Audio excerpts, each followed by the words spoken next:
the whole day, entered into the night. We separated at 1, and as some people were moving, going back, they were ambushed. The chairman knows from the meeting room planning for the Karamajong, and some leaders were ambushed. So we had again to react to go and rescue some of those leaders. So that's why I say Paimor was the epicenter in changing the bad situation that was. So, and watching a car man, telo berutie ka choke mai luon lutela. Pien ki berkanene chalo ngo madok la join romo lo. Pien ngad ma lo moy beno binu. Ngad ma la dillo beno binu. Dan we binu. Chin ma de binu ni tiki tactics ngo. Me we ngo we kuju betie. Dan o pegi tiki yen kome. Tia da anyway ni log ma pira tek bi aki botu ana binu kati ke dua ye we kwa kila loga. Chi kan mai logo ke duka chien ineno ni ada kubechan ne tia loke jimi mu loke ni senta ne tie pai mol kan beno po wie ni kan ma ka choko tu ma dan tia dok ke ki chelo do ter mo ken yo jono ogu chelo gi yo dok ki ta re me tia ka gene o we ko je ne po ber yo che tia fo wu ma cha luang me pai mol pe mi ne ke ro ke lega ma tek. I find that these people will tell you the truth whether you want it or not.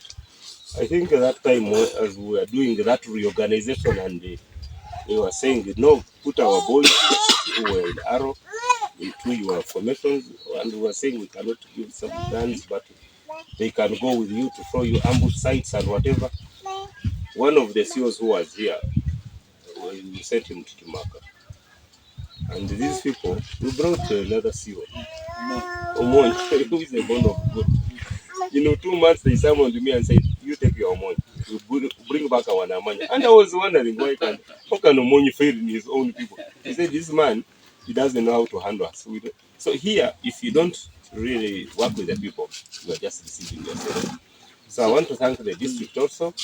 So entia wache wun machala chuli pe tien loke ni man la tien gang man ko na nga teke tiu mabe a chuli fui pegi foi le tien gi ken we ka ma gi kelo mon no la tien kan logo le ero dan we mon ni do ke mwa mer en style le pa ko kwanye wa do ke wacha ma gi lo na manya ni chien manyune wun otie ojenge ki ada kinan matimo je mada Manure ka esi tireti alego pi rom peti alego pi rore negamo ti alego pi ginu nero mabe umero ba. This is accountability. I can tell my boss. I tried to find out what was Namanya doing that Omon is not doing.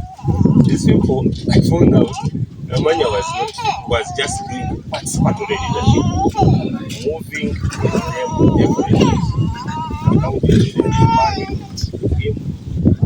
going forward with him, but also they were his eyes for the ambushes. And at that time, if you realize, his battalion was hitting Karamajong more than other battalions. So here, if you don't practice participatory leadership, you're not going to get angry. So anyway, ni bega kwetu ni maro Namanya we mkoni. Ni Namanya lugu tampadwa. Ebe beru kama lwakti. Kape ako tiye bena bino. Ribe kedu. No tami kotu tiyo kedu ka chedu. Wero no Namanya chelo jong kama no giti chere. Piano dano mi por yor. Eno moino do tikere. So I thank these people and I thank the district. The other things we cannot go into, but the district leadership, not only Agago, but Agago in the league, but also with other districts. We worked with them, and until the climax, when Afande you received those complaints, the situation changed. Until now, the accused started to accuse us. People who had more than maybe about 2,000 strong force dominating all these mountains and terracing here, they now started accusing us. And maybe chairman, I've never told you, and the RDC, one of the offices, they knocked on was Fande's office. But even when the minister Fande talked to us and the commander third division and went for that meeting in Kotido, all these Satori district chairman, RDC, regardless here we don't have chairman, we don't have whether chairman here is NRM, whether chairman people is DP. I think for us to work together, we don't know whether one is Catholic. They said, no, we are going as a delegation of Easter Story to Kotido. And Afande, you've counterfeited to you and Afande Don. We went to Kotido. At your own time, if you talk to come here, it was another stormy meeting, but it ended there. And really, these days, once in 3 months, actually, we are now remaining with the year coming for Matoput in Easter Story. Eno wache pero mio lo ma chego karma bienu mal chako tiji kom lo yela dalo je guber ka to ma duong kinge piano gubienu ma duong arom ali gubienu gitiaro chi ai nge ma dong go chako to ma duo lum go chako mio lo maraji kom en ni enetika dot enetika neko nuele me Uganda ti neko jo machal je ku kero ku do do gola pa en be en lo tela me ko tidu ku chero bod la dite me dote ni eneti neko jogi bata kar ma wano yupe ka cher kar wate kegi ka lok ko cher ko tidu wane won kom ke en ku tim ma chuli jalo kidu ko cher wa wache ki ni gina pat ke lok me ma pur ke ma pe ka uno ngolo kunu bruto so we go do ku cha jon ngeni kamo magiro re yite mapat ki ribe ki neno neni ki maro put ka chuli yene bedo ka che ka chuli we go jemi ti adopt mabe. As far as we is for our operations, we want to tell you that we still have problems in this area, which are now not operational.